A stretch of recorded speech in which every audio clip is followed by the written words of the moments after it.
It's a real thing, and it's something that Has its place. has its place. It has a bad name because so many people take it to the wrong place. I think that the thing that, and you see strength coaches, like if you're in any strength coach forums, I reckon it'd be a top 5 thing that drives us crazy. Oh, for sure. Yeah. Yeah. It's right up there with the movement of feet. And CrossFit, yeah. CrossFit, movement of feet, and then sport-specific training. That's the top 3.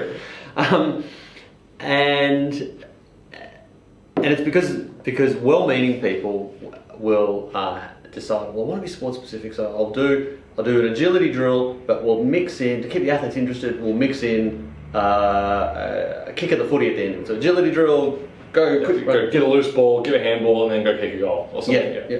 And the truth is, the athletes like it because they're going, look, I've got to, because they see it like ladder, ball, goals. Yeah. I'm getting better at my sport. Yeah. And I'm getting better at 2 things at once. Yeah. Which is bang for buck. So seductive. Yeah. And which would be lovely if it were true, but it's not. The truth is, though. The truth is that you're getting better at neither thing. I mean, you get better at that drill. So you'll get better at doing agility ladder into handball. And so if that becomes a sport, agility ladder football.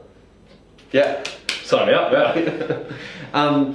And you won't get better at that unless you're an absolute novice. Yeah. Unless you're like me, who hasn't played football since I was 16. If I start doing agility ladder into handballs, my football will go up. My skills and my agility will go up.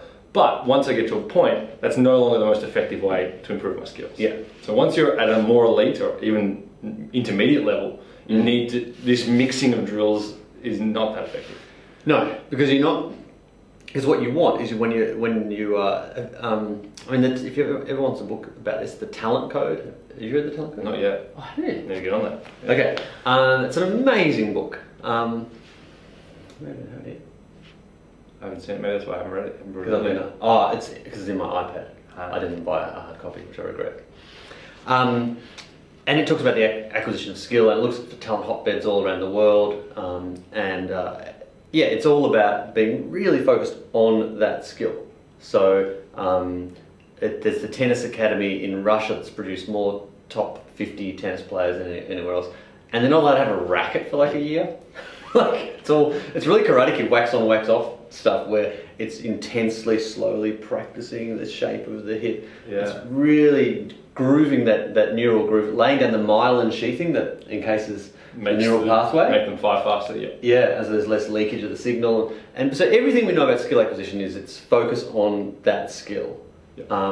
Develop it in a fresh state, don't develop it under fatigue, and then exhibit it under fatigue. Yeah. That's skill acquisition. Develop perfect habits, perfect positions, perfect control, and then when you're at fatigue, you'll carry as much of that through with you as possible. Yeah. Whereas so much of the sport-specific stuff, you end up doing that skill when you're tired, and the justification is, it's like in a game. It doesn't really work that way. No. And because skill and physical expression of any kind is different to skill development. How you express power is not how you should train it. Yeah. In a basketball game, for example, shot clock's 24 seconds, you're going to be working max effort for potentially 24 seconds in a row. That's not the best way to work on your vertical leap, though. The best way is to do 4 or 5 jumps, 100% at the start of a workout when you're freshest. Yeah. So that you're training maximum power. Same for skills. Yes, exactly. And so it is a paradigm shift. It is that idea of, let's not try and get 2 for 1. Let's get a legitimate 1 for 1. Let's build the machine sort of one piece at a time. Let's get the speed work from practicing beautiful mechanics and focusing on proper stuff there. Let's get your agility work like that, then bring your skill stuff.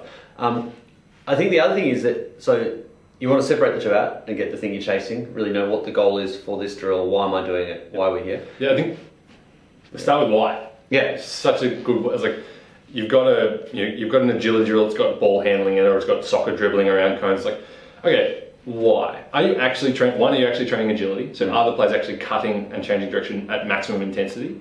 If they're not, well, are you training dribbling? Then why have you all the cones out? Why don't you just put them in like a small-sided game situation if you want to work on that? It's just putting them all together in this messy position in the middle, you end up just getting not much of anything. Yeah, and just because it looks good, because it looks visual, just often things that are appealing to the eye and to the YouTube viewer. aren't necessarily the secrets to success. No. They're a bit of a red herring, a bit of a misdirect. And the second misdirection is that I think the over focus of sports specific. I know we should backtrack a little. There's a place for it, and it's not about mimicking skills in the gym, but mimicking work to rest ratios. And intensities, mimicking energy system development, really, really valid. Like you want to be sports specific. I don't want to be training a footy player like I'm training a marathon, because you go, oh, well, they run X amount of Ks in the game. It's like, yeah, but it's stop, start, half time, quarter time, yeah. Yeah, so you do have mimicry is very important there. But the other area is that it takes attention away from, I think, the athlete-centric focus, which is where you are analysing the needs. You've got the needs of the sport, the requirements of the sport to succeed, and then you've got the athlete in front of you and who's got X problems to need to get to that point. Yeah, and so you've got to focus on athlete-specific. I think it's athlete-specific training within a sport-specific context. Yep. is the way you want to do it. And there'll be trends. I mean, every human that we come across. So, out of the last 500 athletes we've trained, there's sport problems and then there's human problems. Yeah. Out of the last 500 athletes we've trained, I would estimate 495 had some level of slumpy-based, some sort of locked-up thoracicness. Yeah. And so you go, well, all of you need to get strong loose through here, strong through there, and that by tightening up their backpacks. Yeah, nice tone. But there will also be other things that are very specific to that person. Like they got crunched really badly. They've had a dislocated shoulder. They've rolled their left ankle 3 times and it's crazy tight compared to the right. Yeah. Or even things they've told you that, I once had an athlete who dislocated their shoulder reversing a car.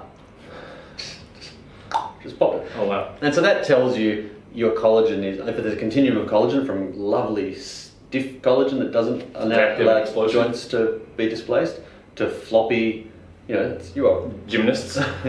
Yeah, you're off the end of the table. Yeah.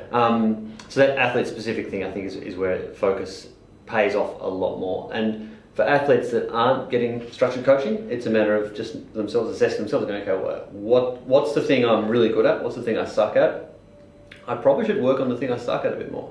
Yeah. Which is the opposite of human nature. Yeah, we want to. If you're a good jumper, you want to keep jumping. If you're good at stretching, you keep stretching. Yeah. Like I'm pretty sure it's Michael Wall that said the problem with yoga is that the problem with weights in yoga is that all the people that should be doing yoga are doing weights. And all the people who are doing. Yeah. People in yoga classes probably need to get to the weights room. They need to get stronger. They need more flexibility. And tick that box. Yeah, it's pretty interesting. So what's the takeaway? Is it that you need to learn how to spot what's a good drill? Yeah, you need to start with why. Why you're doing a certain drill. So some drills, some drills are good for ball skills, some drills are good for agility, some drills are good for speed. Separate them out though. Mixing them all in and doing this big mashup, sort of blending hybrid thing is where you just end up blurring them all and just getting a whole lot of nothing. A mediocre result with everything, as opposed to getting speed day or some speed sets, some agility work, some ball handling. Yeah. Get everything done separately, so that then when you come under a situation of fatigue, everything's developed at its highest potential, and then you can express as much of that as possible under fatigue or in this game situation. Exactly, because you can only focus, like literally the word focus means to focus on a thing. Is to isolate. You can only focus on one thing at a time. So focus on the thing, move on to the next thing, and you can still address 6 things in one training session. You can still address 10, but do them one after another, not trying to get a casserole of athletic development. Nice, second.